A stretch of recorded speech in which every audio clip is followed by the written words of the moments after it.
दोस्तों, मैं आज आपको बीएमआई यानी कि बॉडी मास इंडेक्स के बारे में बताने जा रहा हूँ कि कैसे अपने बॉडी के मास को कैलकुलेशन करें अपने हाइट के अनुसार। किसी का वजन अधिक होता है तो किसी का कम होता है, वो अपने वजन को लेकर के चिंतित रहते हैं। तो कैसे हम बीएमआई यानी बॉडी मास इंडेक्स को अपने हाइट के अनुसार कैलकुलेशन करें। उसी के अनुसार सभी का वजन होना चाहिए जो बॉडी मास इंडेक्स कहता है।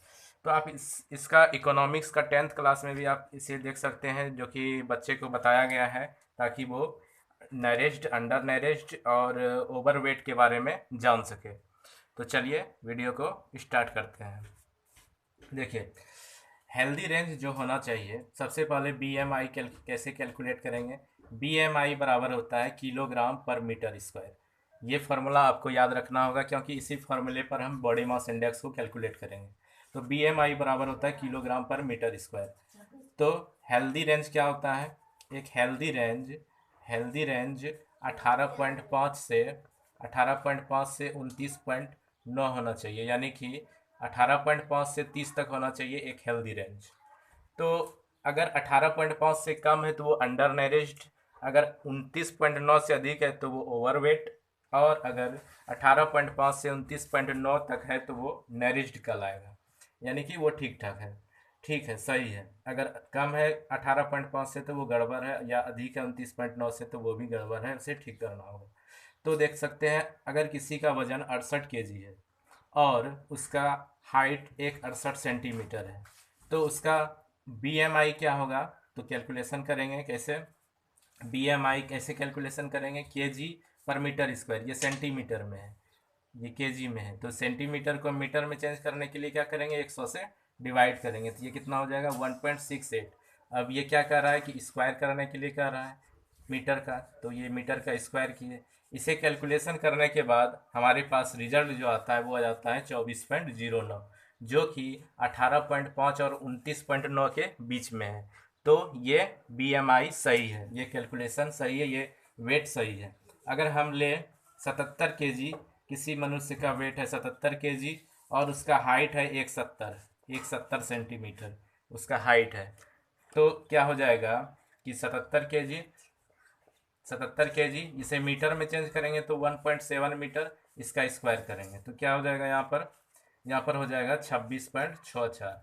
ये क्या है? ये हेल्दी रेंज है, एक हेल्दी रेंज है जो कि 18.5 से 29.9 के बीच में आ रहा है, ये सही है। अगर किसी का वेट 75 kg है और उसका हाइट 160 है, तो इसको मीटर में चेंज करेंगे, इतना बटे में 1.6 का स्क्वायर, तो क्या हो जाएगा? इसका हो जाएगा 29.29, यानी कि ये सही है। अगर इससे अधिक होगा तो थोड़ा गड़बड़ हो जाएगा। और अगर किसी का वजन 58 kg है और हाइट उसका 185 है, तो इसे हम चेंज करेंगे 58/1.85। 1.85 क्या है? 1.885 मीटर में चेंज कर दिए, इसका स्क्वायर किए, तो ये हो गया 16.94, 16.94। ये क्या हो गया? इस रेंज इससे भी नीचे है, यानी कि वो अंडर नरिश्ड है। तीन प्रकार का होता है, अंडर नरिश्ड, ओवरवेट और नरिश्ड। ये नरिश्ड से भी ये अंडर नरिश्ड है, ये अंडर नरिश्ड है, ये नरेज्ड है क्योंकि 18.5 से 30 के बीच में आया, ये भी नरेज्ड है। ये कुछ अधिक होगा तो वो ओवरवेट हो जाएगा, और ये अंडर नरेज्ड है। ठीक है, तो मैं आशा करता हूँ कि ये आपको समझ में आ गया होगा। अब कई कई लोग का यह मन में है कि आप मीटर, ये तो सेंटीमीटर में निकल गया, किसी का फीट में 5 फीट 6 इंच इस तरह रहता है, 5 फीट 6 इंच, या फीट या इंच में रहता है, तो उसे सेंटीमीटर में कैसे चेंज करें? तो सेंटीमीटर में भी चेंज करने के लिए आप चाहें तो इस वीडियो में ही देख सकते हैं। चलिए हम आगे बता देते हैं इसे कैसे फीट फीट या इंच में रहे तो कैसे सेंटीमीटर में चेंज करके कैलकुलेशन करेंगे।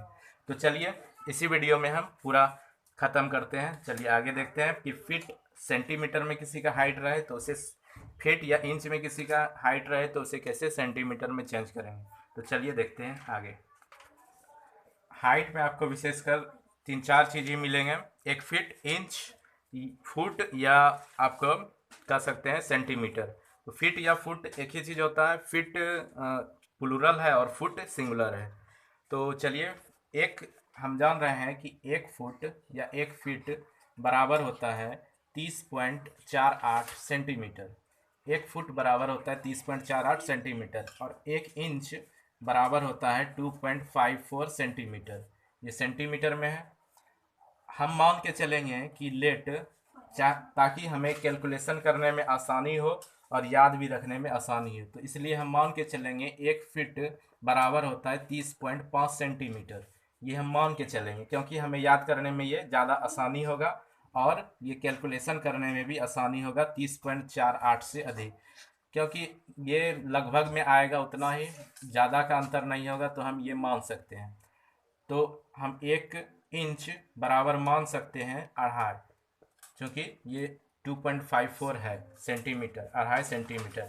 यानी हम मान लेंगे कि 1 फीट बराबर 30.5 सेंटीमीटर और 1 इंच बराबर 2.5 सेंटीमीटर।